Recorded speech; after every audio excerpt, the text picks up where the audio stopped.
Durante años, los medios fueron los traductores del fútbol para la gente, ¿no? Para las personas. Pero en algún momento dejaron de hablar el idioma del jugador y empezaron a hablar el idioma del espectáculo. El fútbol, como lo conocemos, es un juego. Y por más plata que haya de por medio, que hay mucha, y lo sabemos, no deja de ser un juego. Sigue siendo un juego. Es un negocio, por supuesto, pero, pero no deja de ser un juego. Y no solo eso, que creo que para mí acá está la parte más importante y lo más relevante de todo esto, que son personas las que juegan este juego. Y es lo que hace que sea más importante todavía. Em, Hace tiempo, por lo menos lo que yo considero, que ya no se explica realmente lo que pasa dentro del fútbol. Se explican algunas cositas, sí, se tocan, se charlan, se dicen, pero no se le da la relevancia real de lo que está pasando. Se busca un título, se busca un conflicto, se busca inflar a un jugador, defenestrar a un jugador, se señala, se juzga. Hoy por hoy son todos opinólogos de dolor ajeno. Así lo defino yo por lo menos. Todos, absolutamente todos, saben todo el fútbol, cuando en realidad, a mi criterio, no se sabe nada. Uf, arranqué tranquilo, ¿no?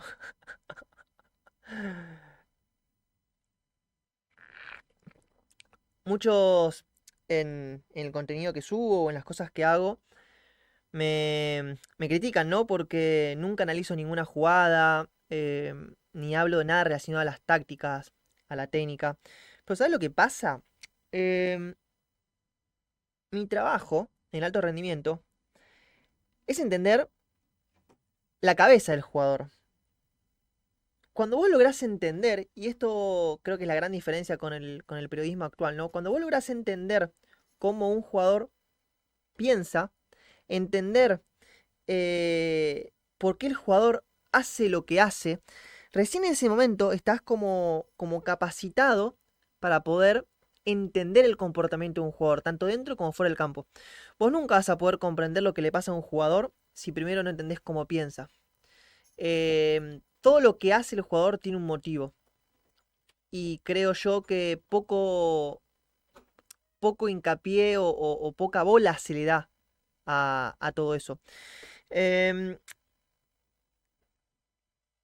sí, como dicen los periodistas, son 90 minutos y son oportunidades y la frustración y manejarse en esos ámbitos es complicado, pero el fútbol son más que 90 minutos, son más que jugar un partido de titular o jugar un partido de suplente.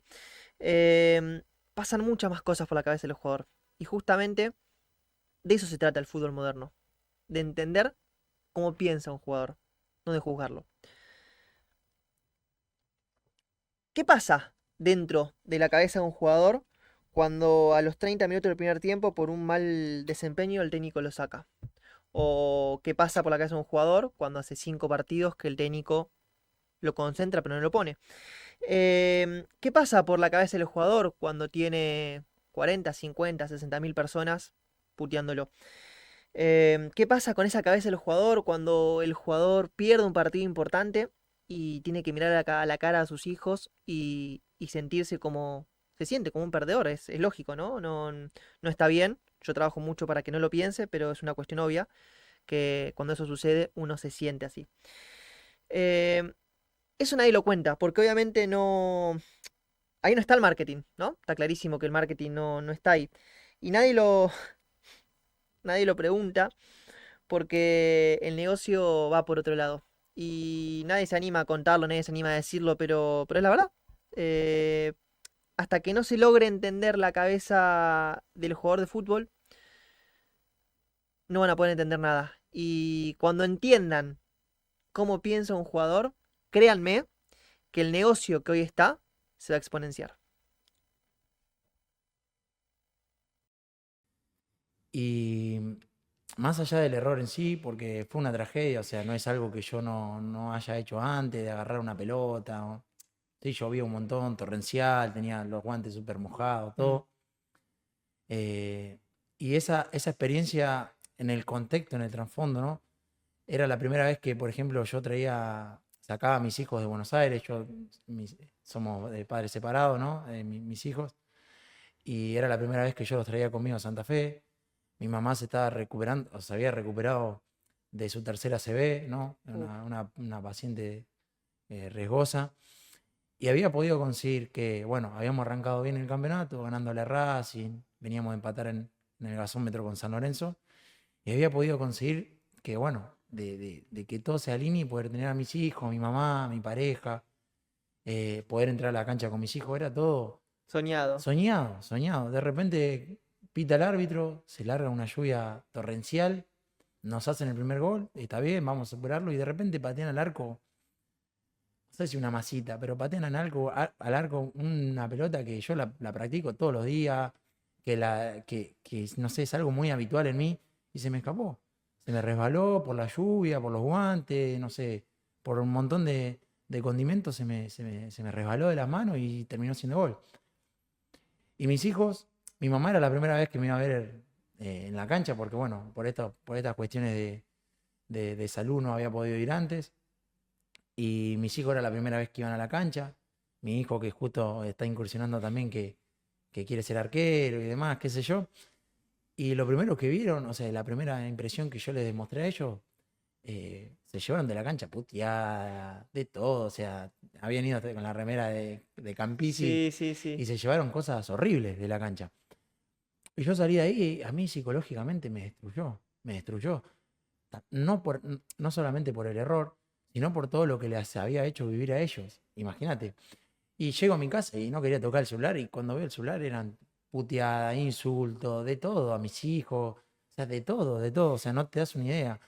Y yo dentro mío, primero, en algunos puntos no quería responder y por el otro decía, boludo, pero te pensás que yo me quise Claro. equivocar adrede, o sea, no lo hice con la intención, bueno, patea, me voy a equivocar. No, no, Mm, no.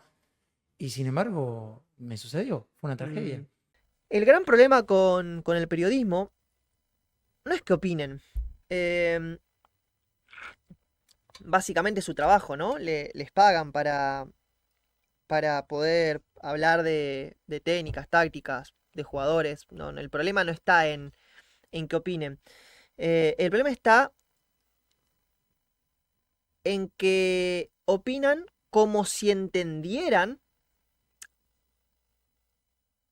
lo que acaba de pasar. Y vamos a decir, Juan, si vos tampoco fuiste futbolista, eh, ¿qué opinás? Bueno, ahí está la gran diferencia. Justamente yo no opino. Lo mío no es una opinión. De hecho, en mis podcasts me dedico específicamente a escuchar lo que ellos dicen. Yo no digo, ellos dicen. Y, y a partir de ahí es donde buscamos la construcción, ¿no? Dejemos que ellos sean los protagonistas. No necesitamos nosotros estar en ese lugar. De hecho, ellos son los que absorben toda la presión. Hay que entender que hay cosas que no se ven dentro de un estudio. El miedo, la presión, la frustración, el silencio, las subidas y bajadas de dopamina. Eh, Créeme que eso no entra en las estadísticas. No entra. Y yo entiendo que el fútbol eh, más tradicional, el fútbol más antiguo, me vas a decir que no existía, todo esto de la psicología, de la mente, que el jugador se lo bancaba. Bueno, el fútbol cambió. Hoy está bueno poder escuchar al deportista lo que siente, lo que le pasa. No justificarlos, pero sí entenderlos. Mira, a mí me pasó un momento en el fútbol que era recontra chico todavía, pero yo ya venía a jugar, jugué una final de promoción con Morón contra Defensa. En el último minuto me hacen un gol al palo mío, perdemos el ascenso que tanto habíamos soñado y estuve 15 días encerrado en la habitación, sin salir. Con mi hijo de 2 años ya tenía, no, todavía no tenía 2 años, todavía tenía un año. mi hijo. Y me levantó eso, mi señora, como yo te digo siempre, que me dijo, dale, hay que llevar al nene a hacerlo ver al gremio y tenemos que ir, tenés que levantarme, tenés que llevar sí o sí. Y ahí me levanté y, y los saqué, pero eso ya te digo, sin la ayuda que después, con el tiempo, cuando yo te dije lo de la psicología, cosa que me tenía muy traumado era eso a mí. En mi cabeza estaba siempre presente que iba a frustrar hasta el último minuto, podía perder. En mi cabeza me decía que iba a perder. Como yo perdí en ese último minuto, que claro, después teniendo las herramientas lo pude solucionar. Pero en ese momento fue solo así, dale, levantate y dale, y estar con un bajón que era llegar a mitad de año y decirle a mi señora, no, no quiero jugar más al fútbol porque ya no voy a ganar y no quiero más esto y prefiero hacer otra cosa. Y mi señora me decía, dale, que vos te vas a hacer jugar de fútbol. Venían mis viejos, los llamaba, me hacía eh, sorpresa que vengan todos para levantarme el ánimo, ¿viste? Y bueno, ahí donde está la familia o reunión con amigos para decir, dale, vamos, dale, Maxi, que vos vas a ser jugador de fútbol. Sos jugador de fútbol, disfrutalo. Más allá que después el triunfo va a venir y bueno, ese creo que fue el episodio más fuerte que tuve y que más me golpeó y que más me quedó marcado. Ya te digo, hasta que no lo traté con la psicóloga, yo ni sabía que lo tenía tan adentro y que sufría tanto eso. Y que encima, después en ese momento se decía como que yo me había dejado hacer el gol, ¿viste? Que yo decía, si vos supieras lo que yo estoy sufriendo por eso.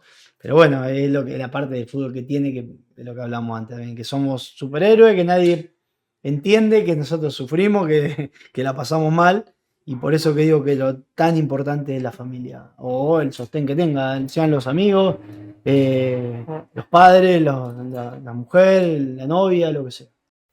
Em, Voy a decir algo que muchos no van a estar de acuerdo, de hecho mucho menos gente del periodismo, pero bueno, esto es un espacio en el cual la gente se expresa, así que me voy a expresar yo también. Los jugadores ya no necesitan más opiniones, necesitan espacios donde puedan expresarse sin ser juzgados.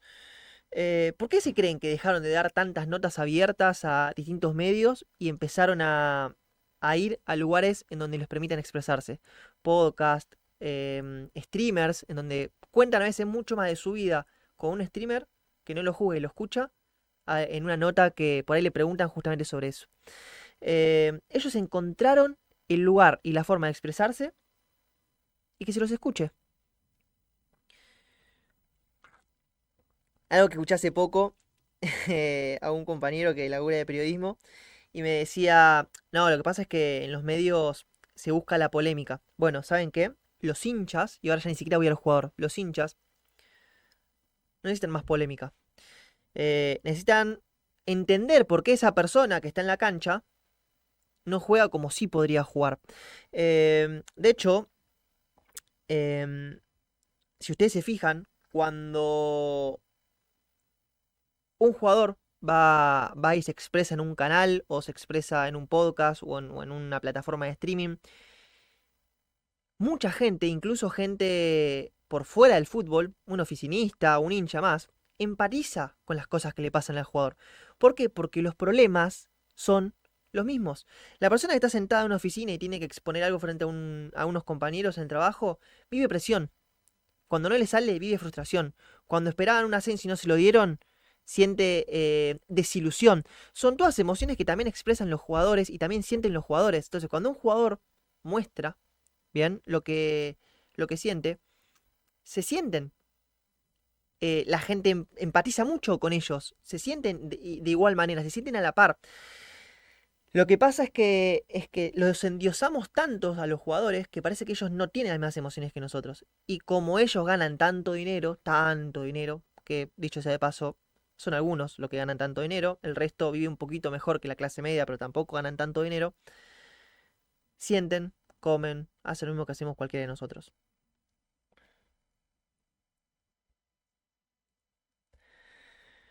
Quiero decir algo que me parece muy importante en todo esto, que es un poco la idea del video de hoy, que no me considero ni mucho menos el coach más reconocido, creo que está clarísimo eso. De hecho, muy poca gente sabe cómo trabajo. Em, Antes lo mostraba mucho más, ahora incluso después de varios ataques que recibí dejé de mostrar porque los jugadores se merecen el respeto de trabajar en silencio y es lo que hacemos. No hago casi marketing para venderme. Los jugadores que vienen a trabajar conmigo vienen recomendados de otros jugadores. Yo no necesito hacer marketing, lo cual ya marca una gran diferencia. Y tampoco me interesa tener la razón.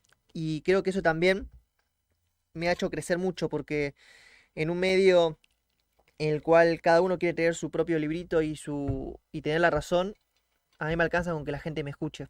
Después, que cada uno tenga su punto de vista y lo defienda a su manera, me parece perfecto, pero acá el que importa es el jugador y no buscamos tener razón, sino poder darles un espacio en el cual ellos expresen lo que sienten y ayudarlos de ese rol. El podcast vino, o mejor dicho, vino no, se creó para tener un lugar donde los jugadores eh, pudieran sentirse escuchados, incluso por primera vez. Trabajar a mí en alto rendimiento me dio esa posibilidad de conocer cosas que ni siquiera imaginábamos que ellos viven. Cosas que les pasan después de un mal partido o después de estas situaciones que nombrábamos anteriormente. Em, Mientras el entorno del fútbol se nutre en la polémica semanal, en lo que hay que hablar, porque les bajan el contenido y es lo que hay que hablar, yo decidí usar ese tiempo para poderme meter en la cabeza de los verdaderos protagonistas. Creo que esa es una gran diferencia que existe hoy y que pocos reconocen. Y antes que me pregunten, no, esto no es periodismo. Eh, es fútbol crudo, es fútbol real. ¿Cómo se vive? Estamos viendo cómo se vive, no cómo se comenta. Y ahí es donde tenemos la gran diferencia entre los que solamente quieren dar información y lo que queremos construir.